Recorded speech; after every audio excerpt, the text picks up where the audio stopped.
Hi, we're here with Thomas O'Connor. He is the Membership Director for the BACD and a practitioner in his own right. I saw your presentation this morning. It was about colour matching and the importance of getting the shade right and aiming for a natural look rather than a kind of aesthetic perfection.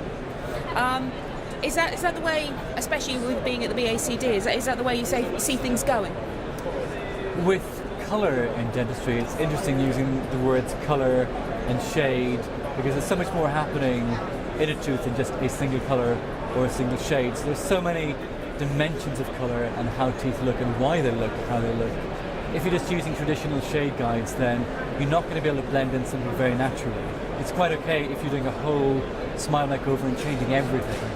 But if you need to blend in with what's there, particularly if you're doing work on single teeth or single upper centrals, just seeing what's there, seeing the detail, the white spots, the brown dots, the flecks, the translucencies, all those things, it's really what fascinates me in terms of an artistic approach to dentistry and a very bespoke approach, so that you're not getting a one-size-fits-all smile.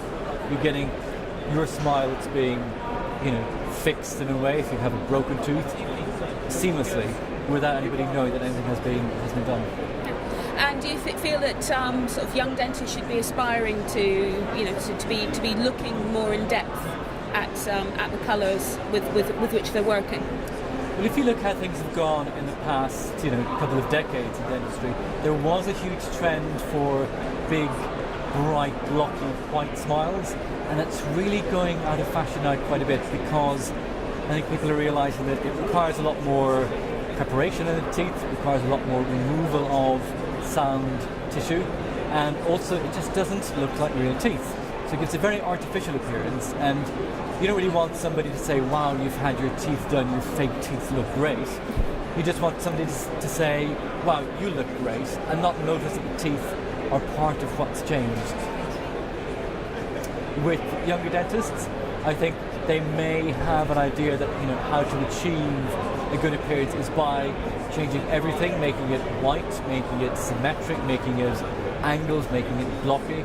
But in fact, it's getting away from all those things that will make it look far more natural. And that's something they've got to learn step by step. And it's only really in seeing how that works in patients that they'll learn the correct approach long term. I've spoken with a lot of members of the BACD over the years, and there has been a general sort of much more move towards the more natural look as opposed to aesthetic perfection.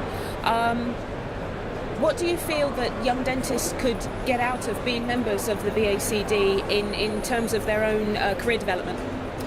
Well, we're very keen on finding out what interests every individual dentist, because some people will do more orthodontics, some will do more implants, and again, it's not a one-size-fits-all. There's no one career pathway in dentistry. You find what you are good at, you find what you are passionate about, what you're interested in, and then there are so many different disciplines within the BACD that no matter what area interests you as a younger dentist, you can have somebody there who can mentor you, show where they've gone wrong, show you things to avoid, show you the courses to go on, the type of cases to do when you're at that level, and then the type of cases to aim for when you're at a higher level, rather than jumping in and making all those awful mistakes that you see, and you see people wandering around and think, how did some dentist do that to that person? And one final thing, one of your slides this morning, I noticed you were saying about communication with your lab and how important that is.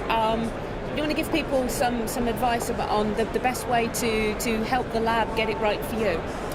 When I was a dental student, what we would do, we would take some study models and pour them up in plaster. We would take some impressions and send those to the lab. We would draw on a very, very small lab slip what we wanted, and generally it was maybe A3 with a little cervical A3.5 and a little incisal translucency, and we thought that was being very aesthetic by putting two different shades in the same crown. Now it's really important that the technician knows what the patient looks like, what their smile looks like, high resolution photographs before the preps are done, high resolution photographs of the preps and of the stump shades, of the texture of the teeth, the close-up texture of the teeth, and everything step by step that you're doing needs to be working hand in hand with the technician.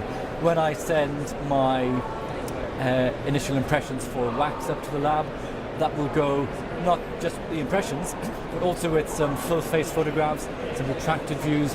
The BACD has a whole range of 15 separate photographic views that give you a summary of the patient and the smile. Pop those on a memory stick and send them as part of your impressions, as part of your lab slip right the way through.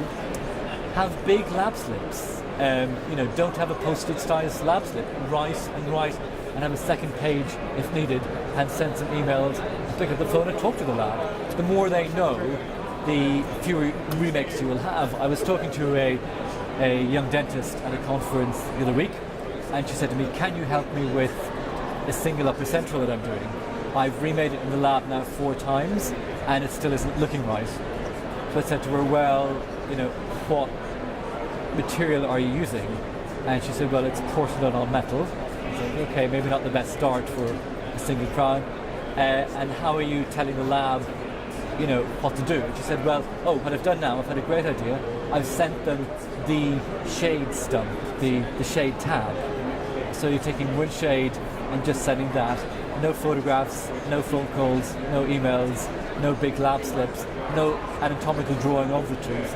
And that's really what you need to do. It becomes so second nature. And then you won't have remakes because the lab will know from the start as if the patient is there. So communication is definitely the key. It's not even the key, it's just so essential. It's a symbiotic process that, they can only do what you tell them to do. And the patient can only get what you and the lab have done for them. And it's you, the patient and the lab all working together as one unit, and everybody knowing every step right through the way. Excellent. Thank you very much, Thomas. Thank you.